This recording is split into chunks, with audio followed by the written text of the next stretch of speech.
Sarah Turino is an author, speaker, holistic wellness instructor, and creator of Whole, a formula for well-being. Her specialty is SomaYoga, a therapeutic modality that invites healing on all layers, body, mind, and spirit, and also guided meditation. Sarah has been in the wellness industry for over 19 years. And in this conversation, we are talking about self-love as the portal to the divine. And we're talking about leaning into fear and discomfort in order to deepen your self-love. And this was very much just a conversation as if we are sitting on our couch next to each other, having some tea. And I really loved it. It was a beautiful experience, and I'm very excited to share it with you. And so here's a little peep at what's coming before we dive into the podcast intro music. It made me, this whole thing just kind of made me feel like if the doorway to healing, if the gem that's underneath the trigger, because I think there's gems under all of our triggers, right? If we choose to unearth them, heal them and unearth them.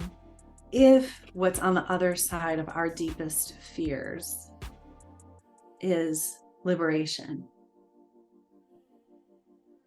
you'd think, of course, that we would all just be running at our fears, but I mean, that's why they're fears.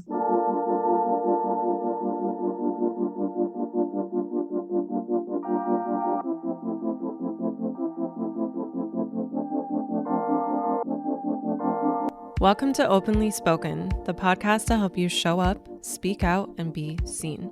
Here you'll get to eavesdrop on connected women's conversations about self-love, confidence, healing, relationships, creativity, and more. I'm your host, Celia Antonio, and I am your guide to getting you grounded into your body, feeling your full spectrum of emotion, and expanding your fullest self-expression.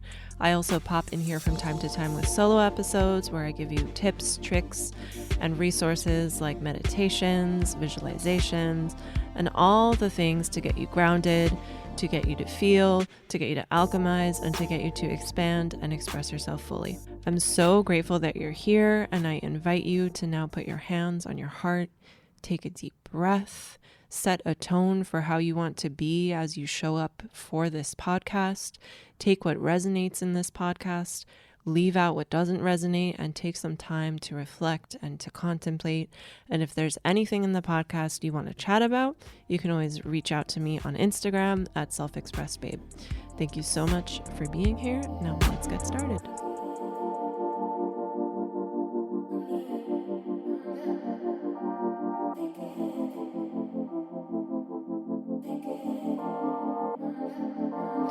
Before we dive into today's episode, I am so excited about something that I want to invite you into. This is a space where you can expand your nervous system capacity, silence your inner mean girl, slay your shame, and get covered in this warm, fuzzy blanket of 11 days of sensual self-care. So if you are a woman who wants to deepen your relationship with your breasts, this is the offering for you. So what this is, it's a course called Heart Magic. We are actually kicking off on 11/11 with a live masterclass. And this is the space for you. This is the portal for you to deepen into self-love, to deepen your sensitivity, to release anything that you might be holding on to in your heart space. And if you want to also have like a spiritual awakening to what it means to be a woman, like that is like the most, that's like the juiciest part of like diving into this kind of work, especially if it's your first time. And for my podcast listeners, you can use the code OPENLY to get 20% off. If you're listening in the future, know that this code OPENLY is going to be valid until January 7th, 2023. So if you're listening in the future and it happens to be before January 7th, come in and join us, babe. I would love for you to join us. And there's a link below so you can find out all the details. And you can always reach out to me on Instagram at selfexpressbabe to ask me any questions. All right, let's dive into today's episode.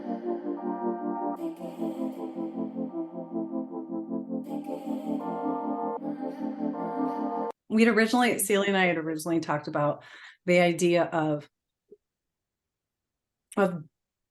deep self-love as the doorway to the all. Mm-hmm.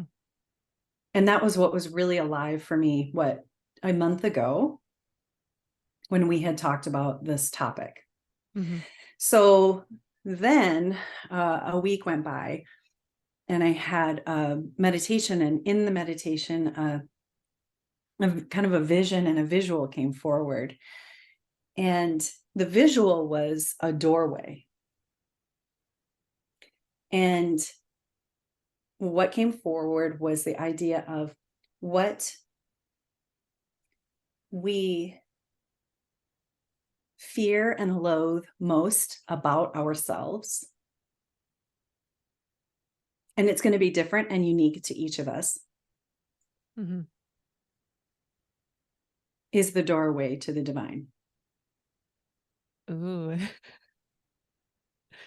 And then, of course, I that's was like, so good. no, like, no, I don't want to go that far into my shadow. I don't want to go, Mm, because the thing that we hide the most, the thing, that little bit of ourselves that we hold back from the world because we deem it unlovable, unlikable, yeah. um, not worthy to be seen, afraid to be seen, that we would be shunned or cast out. Mm, That bit, that's the doorway. mm. Oh my gosh, that's so good. Tell me what you think of it. I think that's like, mm, wow. I know. It made me so Yeah, so true. uncomfortable. It also like brings me to those moments of like when someone triggers you and you can like recognize that that's something within you that you don't allow yourself to be. But then also, okay, I feel like there's so many thoughts. I just need to take a little moment for it to like land. This is like, I love this. I love that you're bringing this in. So, what's interesting about the things about yourself that you might loathe or not like, I think it's just an idea that someone else gave to you. Mm, Like why would you hate something about yourself? You're not born as a baby hating that you cry. You're not born like I don't think anyone is born hating something about themselves. We learn it. It's mm. learned. I think it's like what we bring in to this lifetime Uh-huh. to heal or grow from. It's, I think it's that thing, that karmic debt, maybe, or maybe it's that life lesson that you come in on this ride to learn. And in that bit, in that piece of what it is we're supposed to focus in on, Mhm. is fear. And maybe loathing Mm. is, maybe it's that we don't like that part of ourselves, or maybe it's that I'm not sure if loathe or despise are even the right words. I think you're right about that. I think it's more what feels most vulnerable to us, Mhm. what feels scary to us about ourselves, Yeah. and therefore we despise and loathe them. Maybe. And that's such a powerful thing to look at because like that fear and yeah, the fear is so powerful and it's so difficult to go through it and like do the thing anyways that on the other side we feel so good having like accomplished like for example if you give a speech when like public speaking is your biggest fear like you're going to feel so good at the end of a successful speech Mm, because of the fear. If the fear wasn't there, yeah, you'd probably feel good, but it like having that fear initially I think makes things that you then accomplish more pleasurable, I guess. mm. Well, and it made me wonder, Celia, it made me wonder, do you think that all human beings have the same fear? Or do you think that it's that we all have different fears? Like if you asked 100 people, what are you most, like, on your most delicate bits, Mhm. what are you most afraid of, or what do you feel is the thing that you want to avoid most about yourself, right? Yeah. Do you think it's all the same? Do you think we all would say um unworthiness? Do you think we'd all say uh that they're gonna, like, imposter syndrome, they're gonna find out I'm a big fat fake, or you know what I mean? Like, what is it, do you think, that Yeah. everyone would say? I think everyone would give different answers, but I think if you go deeper into every single answer, that it would all come down to the same thing of like fear of being seen. Mm.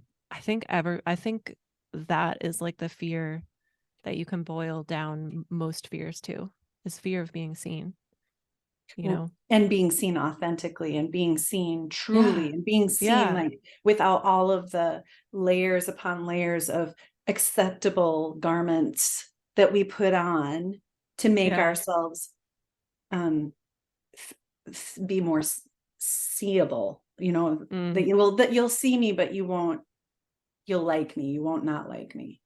Hmm. So you think it's all fear of being seen authentically?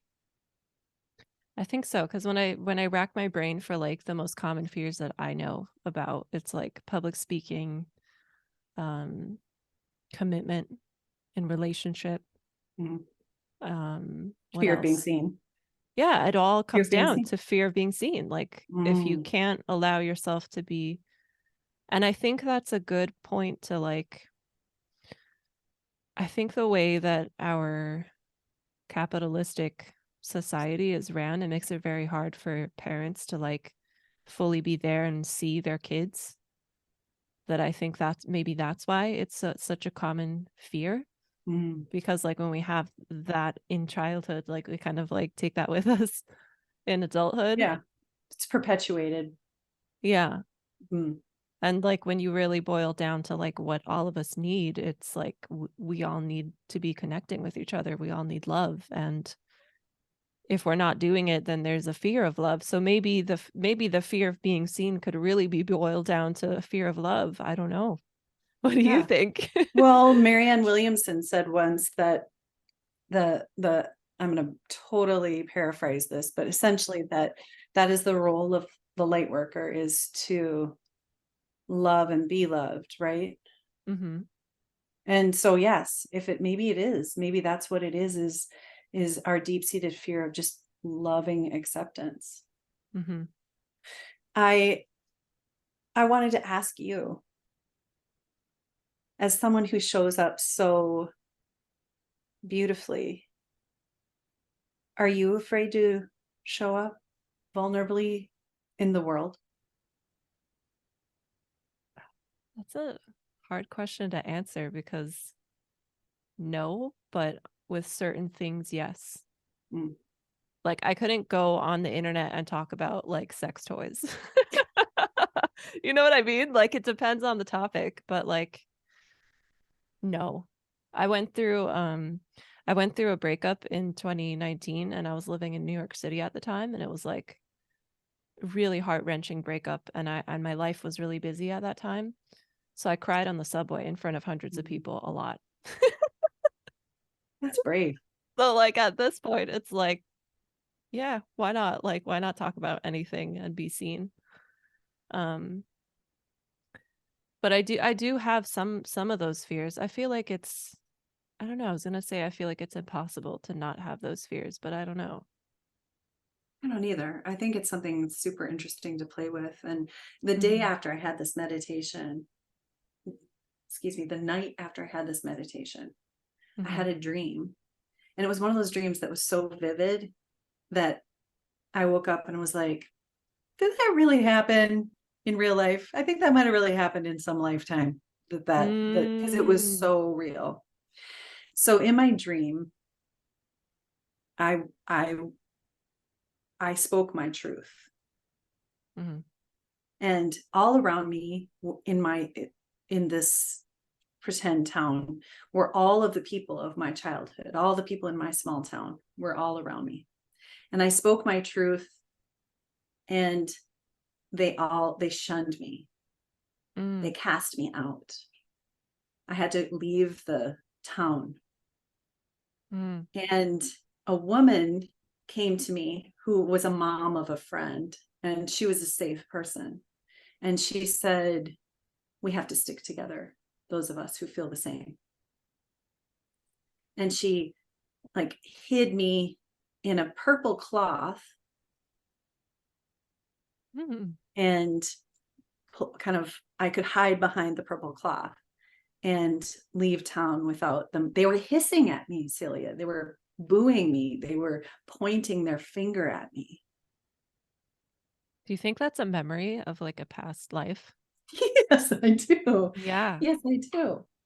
I do. And I also think it may be a memory of the collective Mm-hmm. of the magical creatures in our world. I think, Mm. I think we're all magical creatures, but I think there's some of us Yeah. that have traumatic memories when it comes to our gifts. Yeah. I love that you say that we're magical creatures. I totally agree. And I think that like how we're living now, it kind of like we have these screens where we're connecting on the other sides of the country, and we have just like all these distractions that are like detaching us from nature a bit, that we're not like bathing in intuition like our ancestors were. Mm, And I think that maybe because I think maybe because women, we have like cycles and seasons, that maybe that's why we are more connected to intuition, because we have this like rhythm of nature in our bodies. mm, And I know men have hormonal rhythms too, but I think it's like a daily rhythm, and it's not like monthly. I don't mhm, know. And maybe also they've been more in the workforce and in doing and leading in the last couple hundreds of years than we have. So maybe that's also why I don't know, maybe that's why there's more of a disconnection from intuition. maybe. I think it's been it made me, this whole thing just kind of made me feel like if the doorway to healing, if the gem that's underneath the trigger, because I think there's gems under all of our triggers, right? If we choose to Mm-hmm. unearth them, heal them and Mm-hmm. unearth them. Mm-hmm. If what's on the other side of our deepest fears is liberation, you'd think you'd think, of course, that we would all just be running at our fears, but I mean, that's why they're fears. Mm. Yeah. Yeah, it's interesting, right? Yeah. What would you run towards? I do run towards my fears. Um I love that about you. like if I'm scared of something, I'm like, "Ooh, okay, there's something there." And I think part of it is like needing to be comfortable with discomfort. Mm, And I was uncomfortable a lot in my childhood, so maybe I'm kind of like used to holding that. mm, Um, I've also done a lot of work on like nervous system capacity and stuff, so things now that used to terrify me, I can do now. But I think this all comes down to like running away from discomfort. mm, And I love that you mentioned you had a dream the night after this meditation, because last night I was laying in bed, and I tend to always have this tension in my upper back and in my neck, back of my neck. And I was laying there last night and I was like, all right, I'm going to close my eyes and like go into my upper back and like just like be there and like describe in my head what I'm feeling. And I forgot that this happened until you mentioned that you had a very vivid dream. And I'm like, oh, wait, yeah, that happened. And it was kind of like, it felt as if I had taken a drug, kind of like I felt like in a moment I was there laying in bed. I don't remember what I saw or what happened, but I went on like a little journey for like a minute, and then I like came to and I'm like, I have to pee. What just happened? Did that actually happen? It How much was time has interesting. passed? Yeah, it was weird. It was weird. And What did it feel like? it felt like I was like dancing or flowing with like some movement, and like it felt, I can't really describe in words. It was more of like a, I don't know. I don't know how to describe it. You know what's funny is I always wonder with neck stuff, Yeah. as someone who I have chronic neck stuff. I always I like to think about it in terms of like system wide stuff. And I'm Hmm. like, okay, well, that's the upper part of your heart, Hmm. and that's the back of your throat. Mm. And so I think it's always fascinating to think to ourselves, geez, I always wonder with neck stress as an example. This is someone I work with SomaYoga, right? So somatics, Hmm. and it's a therapeutic based yoga. And so I always wonder when pain or tightness presents in a location, especially when it's the neck, I always think to myself, I always want to ask, what are you not saying? Mm. What am I not saying? In what area of my life? Right? I mean, Right? well, I mean, really, that's Yeah. ultimately that's the thing is our ability to be able to speak our truth in whatever area has Yeah. been severely tamped down, if we want to be just even kind about how that Yeah. has played out over the eons of oppression Hmm. of so I think it's fantastic. I think it's a fantastic diagnostic tool to be like, my neck hurts. What am I not saying? Mm. I like that. Yeah. I tend to have a hard time speaking out boundaries, Mm, especially damn. with friendships, because I'm like the friend that people come to like vent and to like get advice from, or Yeah. I'm the So you're friend. receiving, you're the receptacle for lots of people's big feelings. Yeah. And like sometimes like in holding that space, like the conversation goes on a lot, like long, and I'm like, okay, I need to go eat. Like we need to end this call. And then I overthink like how do I communicate that like this is like I love holding space for you, and this is like a little draining and I don't feel seen in the relationship because I'm like holding you, Mm, especially because like this has happened in the past with like someone who I was friends with for like 20 years, and when I set boundaries with her, like it was not received well, and we haven't talked in like a year.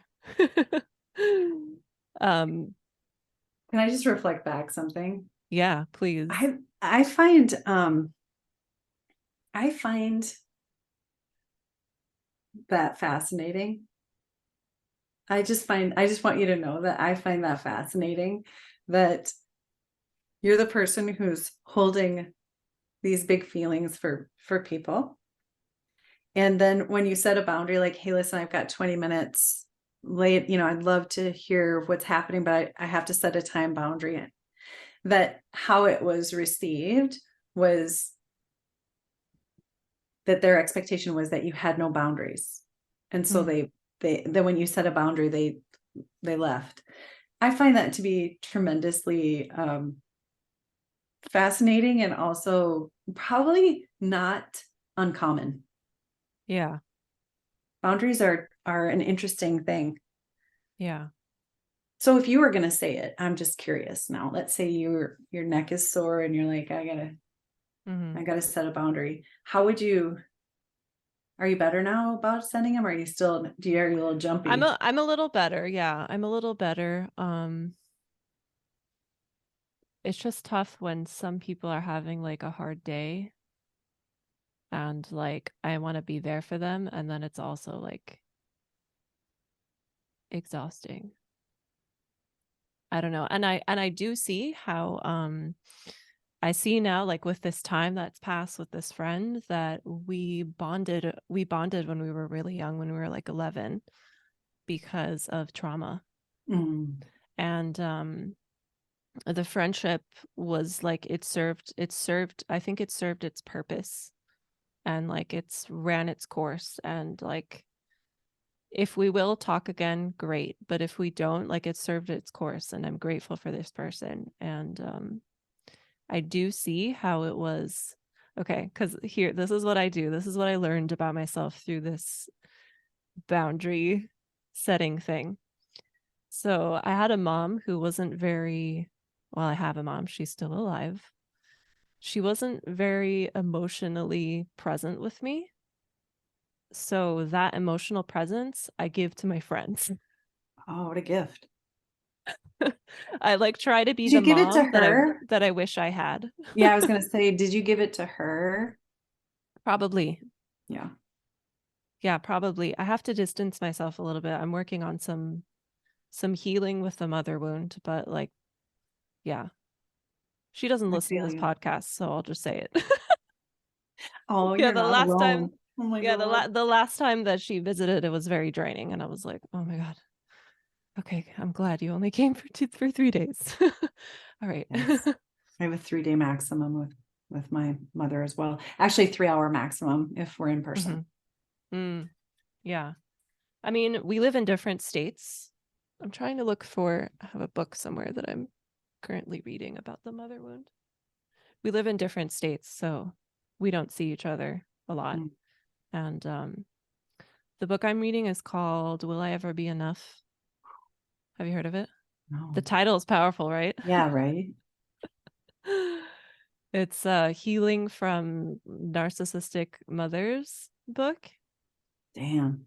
And it's really good for like just developing compassion, and just like it's really hard to accept someone that you want to like change, and to just be like, this is how she is, this is how she's always been, like just love her like that. And that's like the ultimate, like what you were saying, the ultimate like path to the divine, of like going to what's uncomfortable and just being like, all right, like this gets to be like this, and it gets to be great how it is.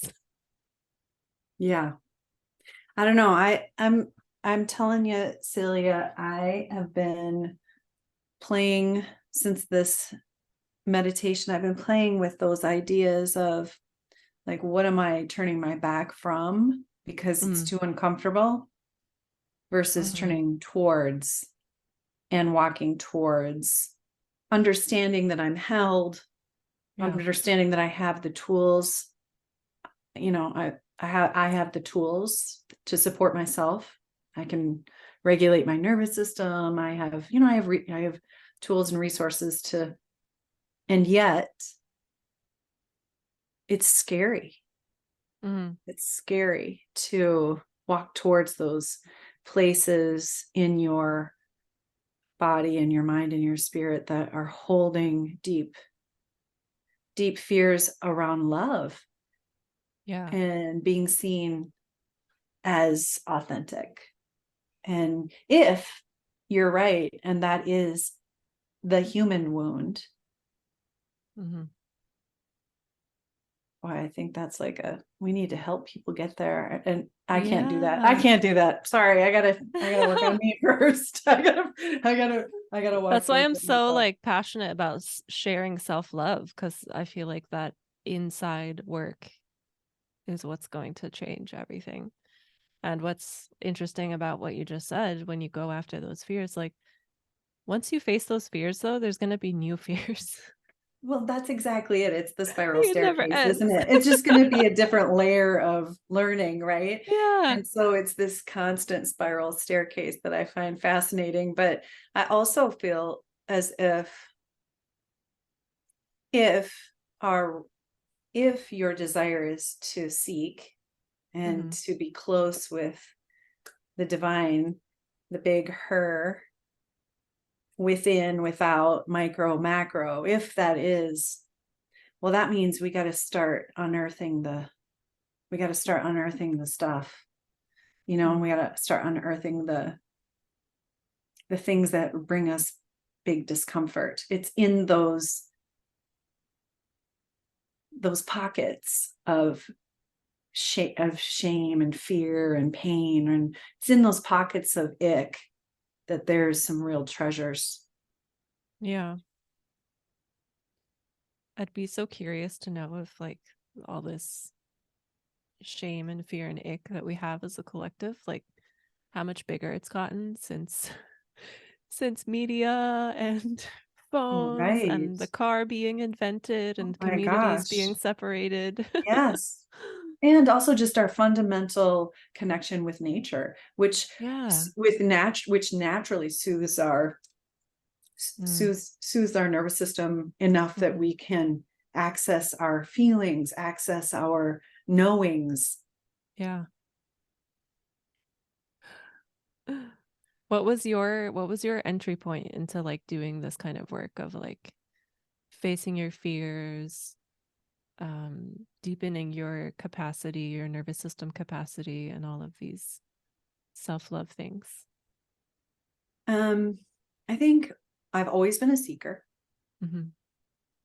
and I come from uh, I come from a family that has very rigid definitions of the divine and what that looks like. Mm. And yet held some room for curiosity, which I'm grateful for. And so I would have to say that it has been a lifelong journey. I remember college, you know, walking into the counselor's office with my list that unrolled, right? And was like, these are the 12 things I need to work on. Let's,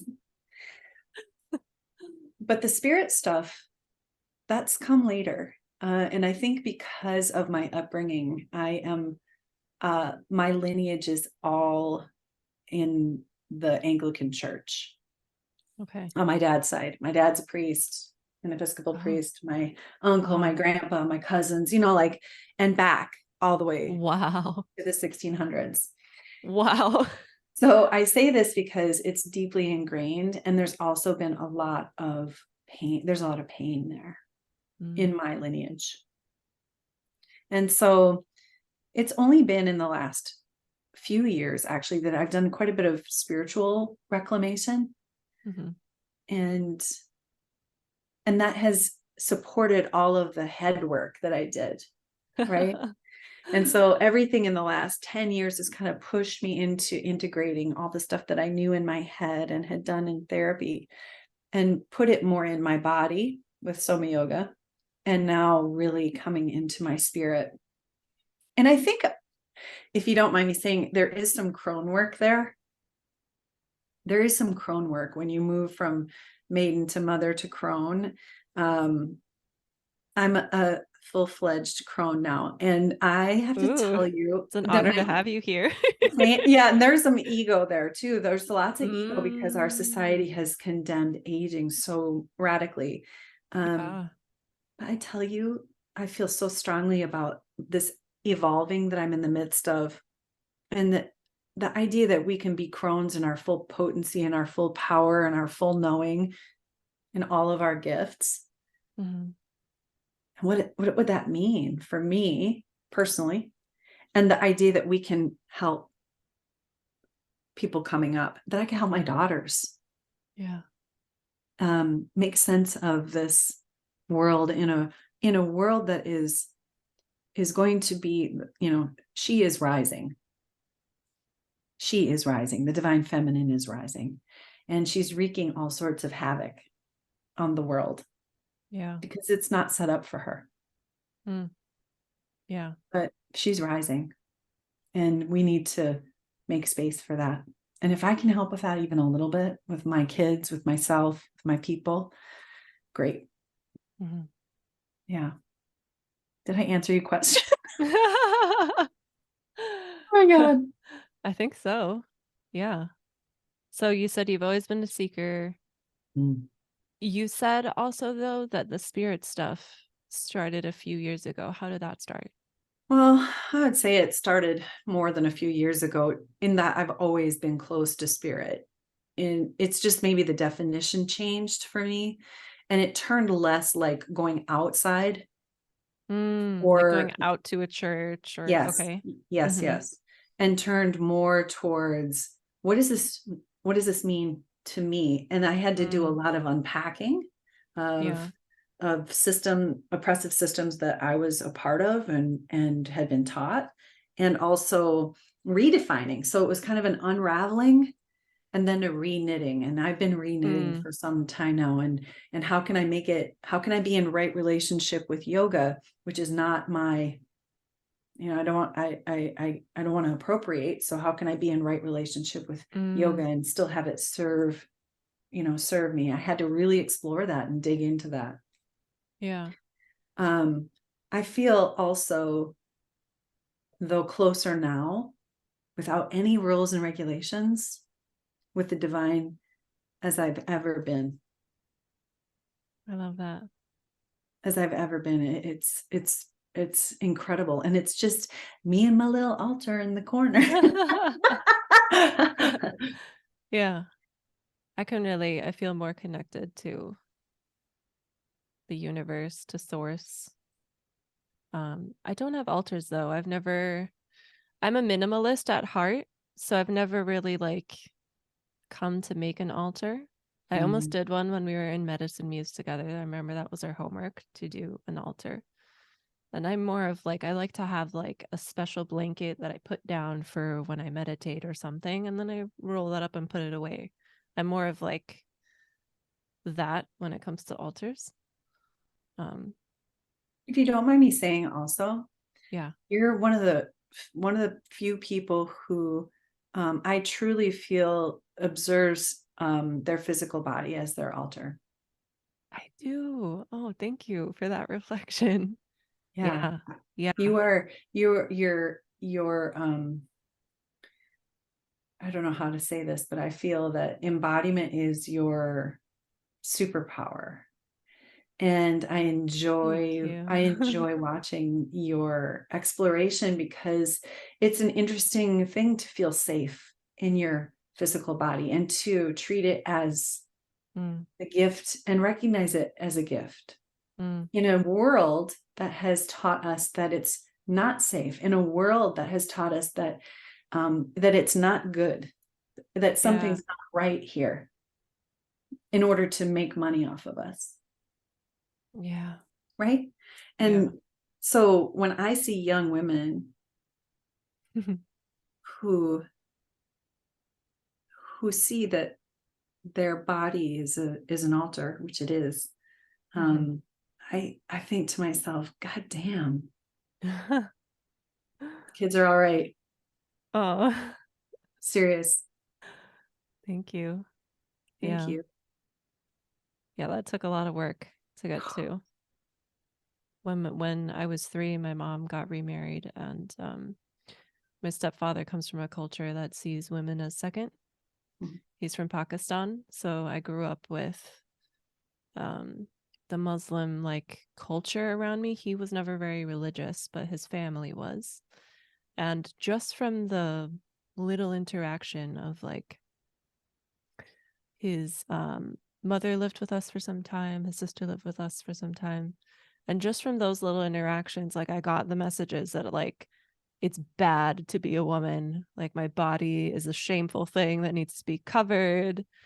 And like sex is bad and dancing is bad. And so, like, yeah, thank you for that reflection. Cause like what I'm doing is totally something that is kind of like rebellious Yes. with the Think way I about it. was raised. I mean, when you think about it from a global perspective, everything is designed to disconnect Mm, women from their magic. mhm. Hands in the laps. Now remember, hands are extension of the heart. Heart Mm, is where your power is. Your womb, heart, head. yeah. Yeah, yeah. Hands are extension of your heart. This is how we make magic, right? Whatever your voice. Shh. Everybody's been shushed. So everything is designed to disconnect us from our knowing. Everything is designed to make us question ourselves because in our full potency, we're forceful. Yeah. Yeah. What's heartbreaking about that is that So just like it's that. it's so much, but like what's for me the most heartbreaking is that the people that created this system, the I don't know, founding fathers, whoever, they're also being oppressed. Exactly. Like prisons, there's so many men in prison. If men had space to show their emotion and express their emotion, I think there'd be less men in prison. There's also Well, a lot of other, really messed up racial systems and systemic things that we need to, break down. But men are also suffering because of this oppression of feminine energy. correct. And it's like, And she's coming. yeah. I mean, she's rising. And So, it's starting with women right now coming into our power. And I saw like a meme the other day that I loved. I was like, wow, this is so accurate. It was like a meme of this it was these little maybe 4-year-old girls. One of them was like throwing up in the toilet and the other one was holding back her hair. And the one throwing up over it, it said like masculine rising or something like that. And then it said, the one holding the hair, it said like the awakened feminine. And like in the caption, I don't remember who posted this, but in the caption, they were talking about how like feminine energy has been rising. And like once it's risen, like to the, I don't know, height, or it probably won't ever reach a height, it will probably always keep growing. But our rising is allowing us to kind of be like mothers to the next awakening of humanity, which is the masculine side mm, rising. And yeah, there's also a lot of there's suppression of masculine energy too. There's so much. yeah, the divine masculine is not looked upon kindly. Yeah. Yeah. Because of all the wounds we have with it. And like we associate it with war and violence. That's at least what I see. I see war, violence, and control. Yeah, I think it's the masculine run amok without the guidance of the feminine, the loving guidance of the feminine, can go into oppression, Yeah. power over, power over. Yeah. I read somewhere too that back when we lived in tribes, like the men would hunt, but the women were in charge and they would tell the men when to stop hunting for a little while so that nature could recuperate itself. Hmm. And that is so missing. That is so missing right now. And it's so sad. We're taking and taking and taking from earth. And yesterday I was sitting outside in my front yard and I had this amazing contemplation because I heard a sound and a squirrel got run over by a car. And it was really sad. And I was like writing about the squirrel, like, should I pick it up and all this stuff? And it basically came down to this thought that I had where I realized that humanity's most violent invention is the car. It's not Mm. it's not a gun, it's not a nuclear bomb, it's a car. If you think about life as a whole, how the car has polluted the air, polluted the ocean, runs over animals, it's covered the earth in asphalt, it's separated us from, we used to live in tight knit communities and now we have freeways and highways and roads, and we're living in homes where most of us don't even know our neighbors. The car is the most violent invention, and the car is a very like masculine thing. It has structure, it's technology, it was invented by men, and it was, you know, this big great thing when it came out, but we didn't have that insight yet to think ahead of like what is this really going to create. And I Mm. just wonder like how long we can continue. Well, you just blew my mind. So I'm gonna have to sit with that one for a little bit. At first, I was like, the car. Oh my God. Then I was like, the car. Oh my God. All right. So Yeah. what is one small thing you're gonna do this week to walk towards your door? I think there is someone in my life who I can have a conversation about boundaries with. Hmm. I need to do that. Yeah. So excited for you and Yeah. nervous. Yeah, of I also just realized the time and I have some questions I like to ask course. at the end. But Okay. first, I want to ask, what is your small thing you're going to do this week? Oh, I I am not sure. I am not ready to come out of the spiritual closet yet.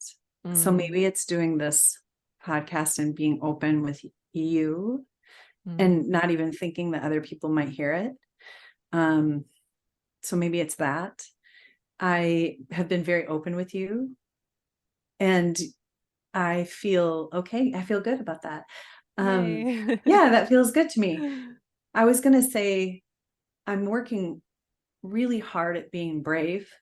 Mhm. I'm working really hard at being brave.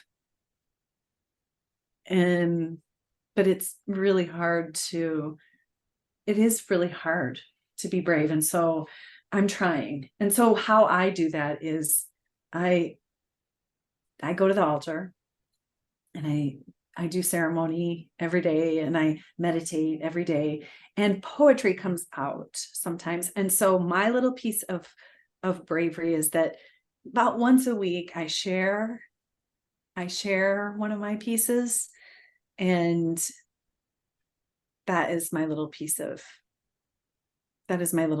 bravery. Would you like to hear one? Yes, Hold on. please.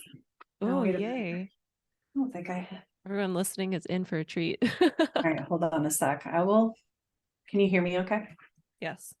All right. This one I wrote after my meditation that you and I talked about. Okay. And I will read it to you. Dancing around fire, echoes of her in my bones, altars everywhere. At sunset, I feel her stirring, rising in us all. I love it.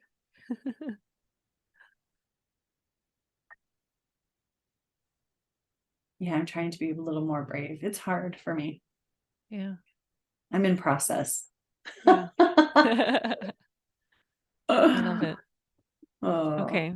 So the first question I usually ask everyone, I think we might have answered it already, but I'll ask it anyways and see what comes out if you want to add anything to it. What does self-love mean to you? Mm. Self-love means to me uh, deep self-compassion and deep self-trust. Mm, I think that actually self-love is something that comes later. mm, It's a practice towards, but the seeds that are germinated, I believe, are the seeds of self-compassion, which breed then self-trust. mm. and Yeah. and I think that it's hard for people to jump right to self-love. And I believe that the first seed is self-compassion. Yeah. That's a really good insight. Makes sense because with compassion, we have to accept those parts of ourselves that we think are ugly, Yes. That we deem unlovable. yeah, that's right. It all Yeah. comes back to Yeah. that, doesn't it? Yeah. I love that. Okay. So next question is, what makes you feel the most grounded? Big bodies of water. Ooh. Yeah. I like very large bodies of water. And I feel like, oh, in that meditation you and I talked about, what she said very clearly was come to the water. Mm, And so I've been trying to drink more water and take more baths, and also, when I can, get to big bodies of water. I think that's my sign to go to the beach today. It definitely is. I live really close to the beach, and like everyone that lives almost everyone that lives close to the beach, I don't go enough. Is that right? Maybe it's just Like, because it's it's my right thing. there. But, oh my God, I would be like every day. Today it's really rainy and cold, so I'm like, but I think this is my sign to go. Will you send me a picture? Yes. Yeah, Okay. I would Yes. love that. Okay. I can't remember the next question I usually ask, but I'll ask the last one, which is my favorite one. What is your favorite part about being a woman? Mm. It's so funny because I don't know what it means. I can't know what it means to be a man. So Mm. I can't Mm. compare. Interesting.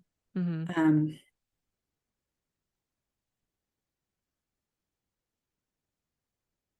God bless America. I don't know.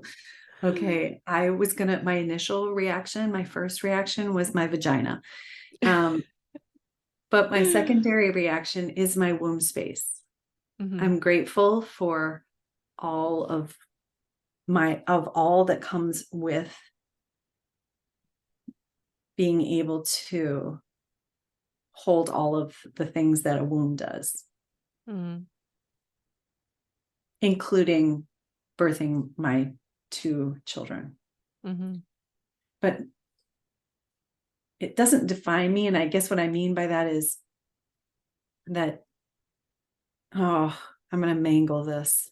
I don't think that you need a womb space to be a woman. Yeah, for sure.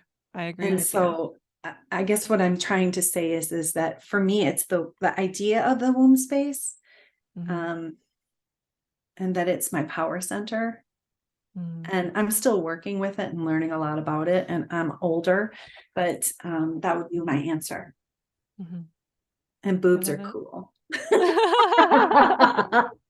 They are, right? They're the best. Oh my God. If you've taught me nothing else, Delia. I love it. Oh, So, for everyone listening, where can they find out more about you and find you online? you can find me at Sarah_Turino on Instagram. You can find me at sarahturino.com. Mm-hmm. Do you You want to can find me share? on YouTube. You can find me, Oh, I'm nice. I'm all I didn't know out you had there, a but YouTube.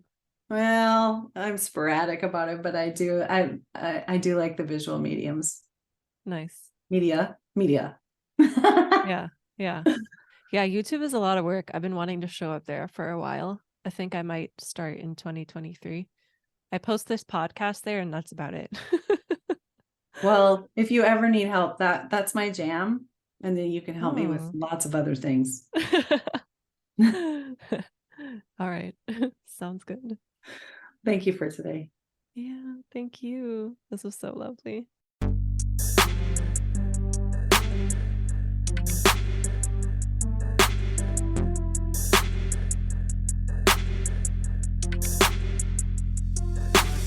Thank you for tuning in to this episode of Openly Spoken. I know that there's an abundance of content online, so I really appreciate you giving me your ears today. If this episode shifted something for you, please share this with a friend and/or write us a podcast review if you're listening to this on iTunes so that more people can find this. If anything shifted for you from this episode that you want to have a conversation about, I would love to hear from you. Just send me a DM over on Instagram at selfexpressbabe, and that is in the show notes. Thanks again for tuning in, and I'll see you next time.